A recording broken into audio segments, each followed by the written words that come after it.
அண்ணா சீரியல்ல இன்னைக்கு என்ன நடக்க போகுதுன்னு பார்க்கலாம் வாங்க வீடியோக்குள்ள போலாம். ஓடி வந்து முத்துப்பாண்டிகிட்ட கேட்குறாங்க, நீங்க இனிமே இன்ஸ்பெக்டர் கிடையாது, இந்த கார்ல ஏறுற பவர் உங்களுக்கு கிடையாது, இது டிபார்ட்மெண்ட் ஜீப்பு, அதனால அந்த சாவியை கொடுத்துட்டு போனீங்கன்னா நல்லா இருக்குங்கிறாங்க. முத்துப்பாண்டி ஜீப்போட சாவியை கலார்னு வீசிட்டு வெறப்பா போறாரு. சண்முகம், பரணி, வெட்டுக்கிளி இவங்க எல்லாருமே சிரிக்கிறாங்க. அண்ணே, நடந்து போகும்போது வெற்றிவேல் முருகனுக்குன்னு சொல்லிக்கிட்டு போ, பாத யாத்திரை போற புண்ணியமாவது உனக்கு கிடைக்கட்டும் அப்படின்னு சிவபாலன் சத்தம் போட்டு சொல்றாங்க. முத்துப்பாண்டி வெறப்பா போனாலும் அவமானம் தாங்க முடியாம தானாகுன்னு கோபத்துல வெடுக்கு வெடுக்குன்னு போயிட்டு இருக்கிறாரு.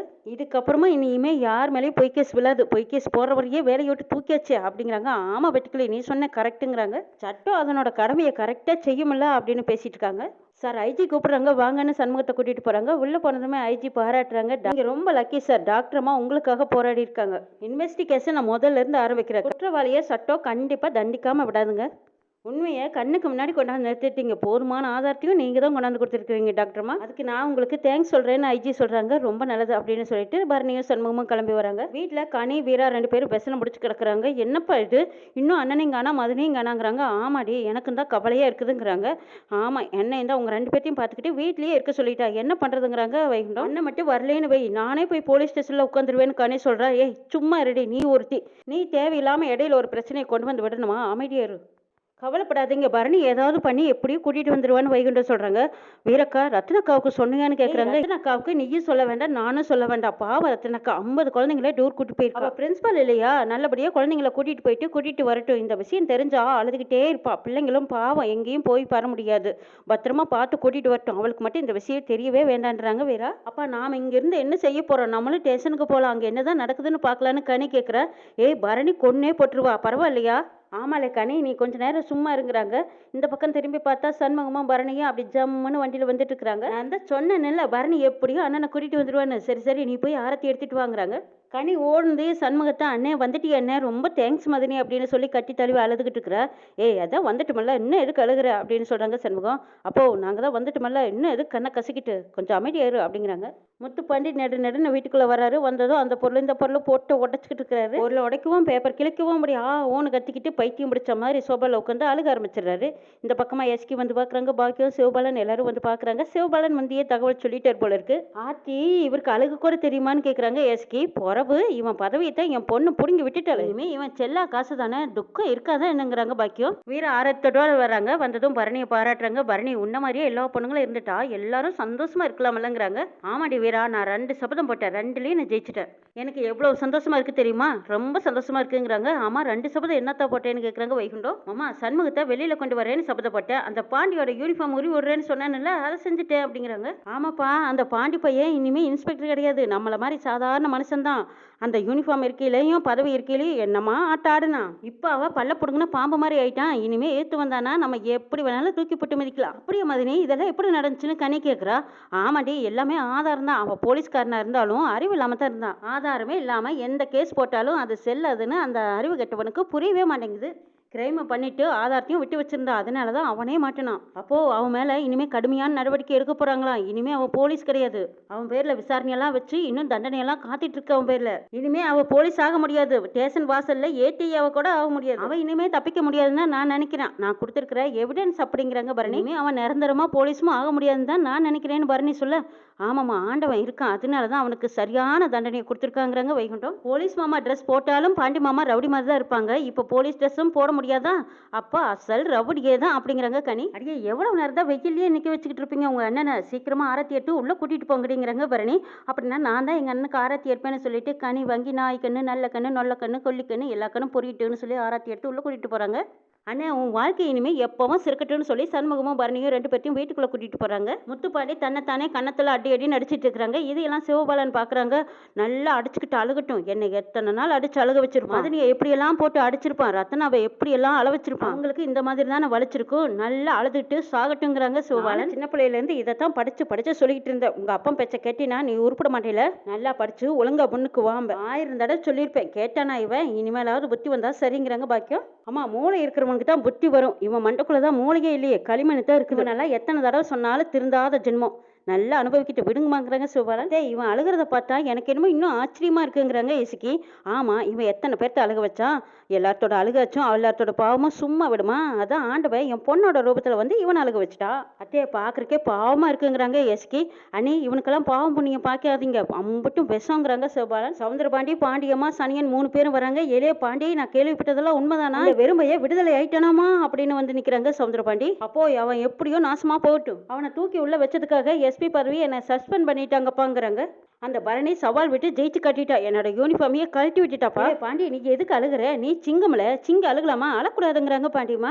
அழுகாம என்ன செய்ய சொல்ற? பதவி போச்சுன்னா எனக்கு என்னத்த இருக்கு, இனிமே எதுவும் கிடையாது. ஏலே பாண்டி, என்னல பதவி, பொடலங்கா பதவி, நம்ம கிட்ட நிறைய பணம் இருக்குதுல்ல, அதை நினைச்சு நீ அழுதுகிட்டு இருந்தா நான் எலெக்ஷன்ல எப்படி நிற்பேன்? எலெக்ஷன் என்ன ஆகிறது? நான் தோத்து போயிடுவேன்ல. எலெக்ஷனுக்கு என்ன செய்யணுமோ அதை மட்டும் நீ யோசனை பண்ணுங்கிறாங்க சவுந்தரபாண்டி. இப்போ போய் இதை பேசிட்டு இருக்கிற, நீ என்ன லூசப்பா?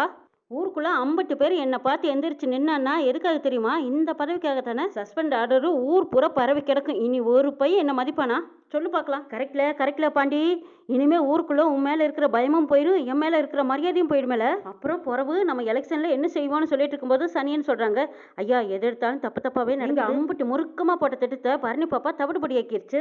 என்ன கேட்டா நீங்க எலெக்ஷன்ல இருந்து ஒதுங்கி நிக்கிறது நல்லதுன்னு சொல்றாரு சனியன். இதுக்கு மேல போட்டி போட்டா இன்னும் அசிங்கப்பட வேண்டியதா இருக்குங்கிறாங்க. ஏலே சனியா, தர்மகர்த்தா பதவி இல்லைன்னா நானே இல்லாம போயிடுவேன்ல. திருவாய கொஞ்ச நேரம் மூடிக்கிட்டு இருக்கிறியா? நான் உங்ககிட்ட ஐடியா கட்டினடா. நான் 19 நடைமுறை தான் சொன்னேங்கிறாங்க சனியா. நான் ஒதுக்கி நின்னுட்டா அந்த வெறும் பையில அண்ணன் போஸ்டா ஜெயிக்க வைக்க சொல்றியா? நடைமுறை தான் நீ சொல்றியா? ராஸ்கல், உன்னை நான் இப்போ போட போறேன் பாருன்னு அடிக்கிறக்கு ஓடுறாங்க. அந்த நேரம் சனியனுக்கு போன் வந்துருது. ஐயா இருங்க பேசிட்டு வந்துடுறேன்னு சொல்லிட்டு சனியன் வெளியில ஓடுறாங்க. நடைமுறையை சொல்றான் நம்மள. நடைமுறைன்னு இந்த சவுந்தரபாண்டி மனோகிட்டு இருக்கிறாங்க. ஏய் பாண்டி, அழுகாத சரி விடுன்னு சொல்லிட்டு இருக்கும்போது சனியன் ஓடி வராங்க. ஐயா குடிமலைக்கு போச்சுங்க ஐயா, குடிதண்ணியில நான் தான் பூச்சி மருந்து கலந்தேன்னு கண்டுபிடிச்சிட்டாங்க ஐயா. போலீஸ் என்ன தேடி வந்துட்டு இருக்கிறாங்க ஐயான்னு சொல்றாரு சனியன்.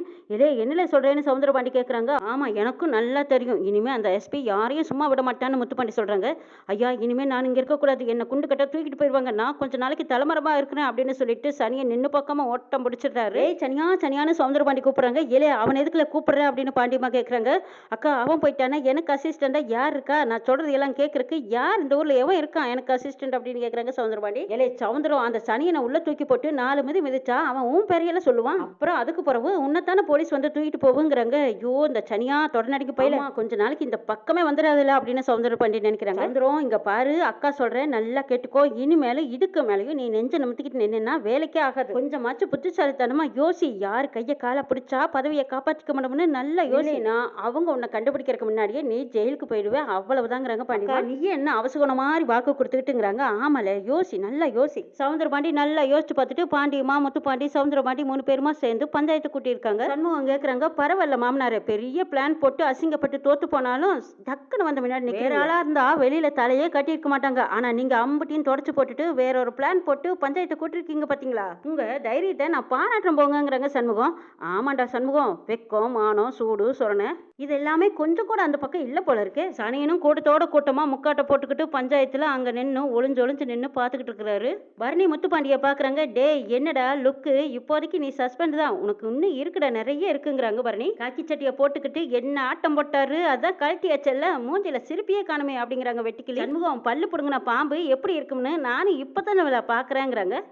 வெட்டுக்கிளி, அந்த பொக்கவாய வெளியில காட்டக்கூடாது தான், அந்த பாம்பு சிரிக்காமையே நிக்குதுன்னு சொல்லி சிரிக்கிறாங்க சண்முகம். பாண்டிக்கு கோவம் வருது, ஏதோ சொல்ல வராங்க. அப்ப சவுந்தரபாண்டியை அடக்குறாங்க. இங்க பாரு, இப்ப காரியம் தான் முக்கியம், வீரியம் முக்கியம் இல்ல, கொஞ்சம் அமைதியா இருக்கிறோம், இதுக்காகவெல்லாம் சோர்ந்து போயிடாத, நல்ல முறுக்கமா பேசு, அப்பதான் நம்ம ஜெயிக்க முடியும்னு ஐடியா கொடுக்குறாங்க பாண்டியம்மா. அக்கா எனக்கு தெரியுமுக்கா, நான் பாத்துக்கிறேங்கிறாங்க சவுந்தரபாண்டி. ஊர் பஞ்சாயத்துக்காரங்க கேட்கறாங்க, சவுந்தரபாண்டி ஐயா நீங்க தானே பிராது கொடுத்துருக்கீங்க, நீங்க தான் பேசணும், பேசுங்கன்னு கேட்கறாங்க. அவர் தான் என்ன பிராதுன்னு சொல்லிட்டாங்கல்ல, நீங்களே விஷயத்த சொல்லிருங்கன்னு அதுல ஒருத்தர் சொல்றாங்க. சரி நானே சொல்றேன். ஊர்ல இருக்கிற எல்லாரும் நல்லா கேட்டுக்குங்க, இன்னையில இருந்து 1 வாரத்துக்குள்ளேயா தர்மகர்த்தா எலெக்ஷன் நடக்க போகுது. தேர்தல் ஆணையத்துறையிலிருந்து 1 வாரம் தான் டைம் கொடுத்துருக்காங்க. கடந்த 30 வருஷமா நம்ம ஊர்ல எலெக்ஷன் நடந்ததே இல்ல. சவுந்தரபாண்டி ஐயாவை யாருமே எதிர்த்து நின்னதும் இல்ல. ஐயா இந்த தடவை எலெக்ஷன் நடந்தேதான் தீரும். இப்ப அவரை எதிர்த்து தான் சண்முகம் நிக்கிறாரு இல்லைங்கிறாங்க. இந்த தடவை எலெக்ஷன் நடந்தே தீரணுங்கிறாங்க. அதுதான் ஐயா சவுந்தரபாண்டி ஐயாவும் கேட்டாங்க. சண்முகத்தை தவிர வேற யாரும் எதிர்த்து நிக்கலையான்னு கேக்குறாங்க. அதாவது வேற யாராவது இன்னும் நிக்கிறீங்களான்னு கேக்குறதுக்கு தான் இந்த பஞ்சாயத்துன்னு பெரியவங்க சொல்றாங்க. இது இப்படி கேக்குறீங்களே, என் மகன் வேற மருமக வேற நான் வேறயா அப்படிங்கிறாங்க சவுந்தரபாண்டி. இதை கேட்டதும் அங்க இருந்த எல்லாருமே நம்ம பஞ்சாயத்துல நம்ம சவுந்தரபாண்டி ஐயா முன்னாடி தான் நிக்கிறோமா அப்படின்னு பாத்துக்கிறாங்க. இதை பாருங்க, குடும்ப சொந்த பந்தத்துக்குள்ள 1000 இருக்கும். பேச்சு வாக்குல ஒரு வார்த்தை முன்ன பண்ண வரத்தான் செய்யும். அதுக்காக குடும்பத்தை பிரிச்சு விட்டுருவீங்களோன்னு சவுந்தரபாண்டி கேக்குறாங்க. வெட்டி கிழக்கி சந்தேகமா வந்துருச்சு. அண்ணே என்னென்ன இது, நம்ம மாத்திக்கிட்டு வேற பஞ்சாயத்துக்கு வந்துட்டோமான்னு கேக்குறாங்க. உங்களை மாப்பிள்ளைன்னு வேற கூப்பிடுறாரு புதுசா. சண்முகத்துக்கும் எனக்கும் 1000 கருத்து வேறுபாடுகள் இருக்கும். அதுக்காக அவர் நிக்கிறாருன்னா அவர் எனக்கு எதிர்த்து நிக்கிறாருன்னு அர்த்தமா, இல்ல நான் நின்னாலும் அவரை எதிர்த்து நான் நிக்கிறேன்னு அர்த்தமா? ஒரு குட்டி கதையை வேற சவுந்தரபாண்டி சொல்றாங்க. அண்ணாச்சி இங்க பாருங்க, ரோட்ல வேற ஒரு ஆக்சிடென்ட் ஆகுது. அதை போலீஸ்காரன் பாத்துக்கிட்டா இருப்பான். எது ரைட்டு எது தப்பு நான் சொல்றேன். 2 பேர்த்தையும் சமாதானம் பண்ணி எல்லாம் அனுப்பி வைக்கிறாங்க. இந்த எலெக்ஷன் கிளெக்ஷன் எல்லாம் வேண்டானாலாம் நான் சொல்லல, வேணும் தான். எங்களுக்குள்ள யார் தர்மகர்த்தாவா வர்றதுன்னு நானும் மாப்பிளையும் கலந்து பேசி ஒரு முடிவுக்கு வர்றதுதான். மாப்பிளையே உங்ககிட்ட சொல்லுவாருன்னு சொல்லிடுறாங்க சவுந்தரபாண்டி. என்னடா இது இப்படி பேசுறாரு அப்படின்னு நினைச்சிட்டு இருக்கும்போது வைகுண்டம் கேக்குறாங்க, மாப்பிளையே அட எனக்கே இப்பதானே தெரியுது இவருக்கு இவன் மாப்பிள்ளைன்னு. வைகுண்டம் என்ன இருந்தாலும் உறவு விட்டு போயிருமா, ஐயா சொல்றது சரிதானுங்கிறாங்க அந்த ஊர் பெரிய மனுஷன். மாமனார் மருமகனுக்குள்ள எதுக்கு பிரச்சனை, ஒன்னா கூடி சமாதானமா பேசி ஒரு முடிவுக்கு வாங்கன்னு சொல்றாங்க. என்ன முடிவுன்னு பரணி கேக்குறாங்க. ஏய் சவுந்தரம் இவளை பேச விடாதலன்னு பாண்டியம்மா சொல்றாங்க. பேசி ஊர்க்காரங்களை எல்லாத்தையும் நம்ப போயிட்டாங்கிறாங்க பாண்டியம்மா. பேசுறேன் இந்தாருங்க ஊர் சனமே, நான் எளிமையா பேசுறேன். என் மருமக சண்முகம் பிரசிடண்ட், கடை வேற வச்சிருக்கான், ஏவாத்தையும் கவனிச்சுட்டு இருக்கான்னு சொல்றாங்க சவுந்தரபாண்டி. வரே வா அக்கறை பிரமாதமுங்க அப்படிங்கிறாங்க பரணி. இம்பட்டு பொறுப்பும் பத்தாம இவரு தர்மகர்த்தா பொறுப்புல இருக்கணும்னு ஆசைப்படுறாரு. நம்ம தப்பு சொல்லக்கூடாது. ஒரு ஸ்டேஜ்ல ஏதாவது ஒரு தப்பு நடந்தா கூட அவர்னால சமாளிக்க முடியலையேன்னு பஞ்சாயத்தார் எதுவும் ஒரு கேள்வி கேட்டுக்கூடாது. அதனால என்னன்னா இவருக்கு கோயிலுக்கு செய்யணும்னு ஆசை இருக்கு. அதனால தர்மகர்த்தாவா இருந்து இதை செய்ய அதை செய்யன்னு நானும் அட்வைஸ் பண்ணலாமல்லங்கிறாங்க. அதனால இந்த கோயிலுக்கு தர்மகர்த்தாவா நான் தான் நிக்கணும்னு மாப்பிள்ளை கிட்ட நீங்க எல்லாரும் சேர்ந்து எடுத்து சொல்லு. நான் தான் அன்ன போஸ்டா நிக்கணும்னு, மாமனாரை எடுத்து நிக்க வேண்டாம்னு சொல்லுங்கிறாங்க. அதெல்லாம் முடியாது, நான் இந்த எலெக்ஷன்ல நின்னுதான் ஆவேன்னு சண்முகம் சொல்லிடுறாங்க. இது என்னடா கதைன்னு பார்த்தா சவுந்தரபாண்டி கண்ணு முழிச்சுக்கிட்டே கணா கண்டுகிட்டு இருந்திருக்காரு. பாக்கிய வந்து நிக்கிறாங்க. அவங்க கிட்டயும் நடிப்பு நடிச்சுக்கிட்டு தான் இருக்காங்க. பாக்கி யதார்த்தமா ஏமாந்து நம்புறாங்க. இங்க நிக்கிறாங்களே ஊர் பெரிய மனுஷங்க, இவங்க கிட்ட தான் நான் பேசிட்டு இருக்கேன்னு சொல்றாங்க. ஐயோ சொல்லுங்க, உங்களை உட்கார வைக்காம நிக்க வச்சு பேசிட்டு இருக்கிறனே, வந்து உட்காருங்கன்னு கூப்பிடுறாங்க சவுந்தரபாண்டி. பாக்கியும் வாய் மேல கையை பொத்திக்கிட்டு அழுக ஆரம்பிச்சிடுறாங்க. வாங்க என்ன சாப்பிடுறீங்க, போட்டு எடுக்கிறீங்களா, எடுத்துங்க காபி டீ குடிக்கிறீங்களா அப்படின்னு சவுந்தரபாண்டி கேக்குறாங்க. இதெல்லாம் பார்த்துட்டு இருக்கிற பாக்கியம் வாய் மேல கை வச்சு கதறாங்க. முத்தி பாச்சேன்ட்டு சண்முகத்துக்கிட்ட ஓடுறாங்க பாக்கியம். இவர் பைத்தியம் முடிச்சு நிக்கிறத எந்த பொண்ணுமே பார்த்துக்கிட்டு சும்மா இருக்க மாட்டாள. அதனால நீ இந்த எலெக்ஷன்ல நிக்காதேன்னு பாக்கியம் போய் சண்முகத்துக்கிட்ட சொல்லிட்டு இருக்காங்க. பாக்கியம் இப்படி மாறுவாங்கன்னு யாருமே எதிர்பார்க்கல. அந்த சவுந்தரபாண்டி ஏற்கனவே பைத்தியம் தான், பைத்தியத்துக்கு பைத்தியம் முடிச்சிருச்சுன்னு போய் சொல்லிக்கிட்டு அழுகுறாங்க பாக்கியம். இது என்ன நியாயம்? பாக்கியம் அழுகுறாங்கன்னா இது பாண்டியம்மாவும் சவுந்தரபாண்டியும் பாக்கியத்தை பைத்தியமாக்கி அனுப்பியிருக்காங்க. இதுதான்